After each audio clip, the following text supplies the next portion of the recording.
Welcome back. 3 deaths in 1 month have federal officials concerned about a popular hike in southern Utah. Yeah, the Bureau of Land Management considering some changes now on how it manages that area called the Wave near the Utah-Arizona border. Our Lad Egan live in southern Utah with more on these tragedies. What makes this particular hike so dangerous, Lad?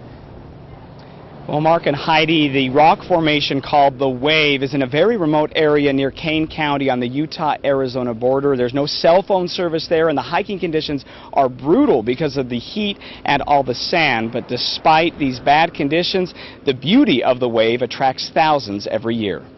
Anytime there is a fatality on public lands, there's always cause for concern. 3 deaths this July has law enforcement and the Bureau of Land Management looking at how to make the Wave hike safer. You've got to just be ready for whatever Mother Nature's going to throw at you. On Monday, 27-year-old Elizabeth Burville of Mesa died hiking with her husband on her 5th wedding anniversary. She leaves behind 2 young children. The Wave's flowing sandstone rock formations are so popular with tourists, especially photographers, Number 7, that only those who win permits through a lottery system are allowed in. It's really difficult to find your way sometimes. Rachel Tueller with the BLM in Arizona says they make sure that those who get permits are warned of the dangers. Sunscreen, hat, long sleeve shirt, plenty of water. We recommend about a gallon per person per day. It's a desert, and if you don't really pay attention to your landmarks, then you get off track. Besides how easy it is to get disoriented, law enforcement says the lack of cell phone service makes the area especially dangerous. When we get down in there,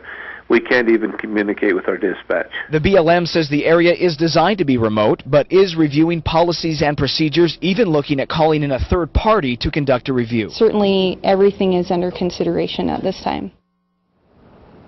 So, of course, very hot this summer. The other 2 deaths were over the July 4th holiday. Earlier this month, a husband and wife from California, around 70 years old, died of heat exhaustion in that area. And so some of the ideas being floated by law enforcement of how to make that area safer, of course, would be to get better cell phone service there, possibly close it during the hottest times, or possibly let more people in so that if someone's in trouble, the likelihood of someone finding them would be increased. So, Mark and Heidi, a lot of ideas out there.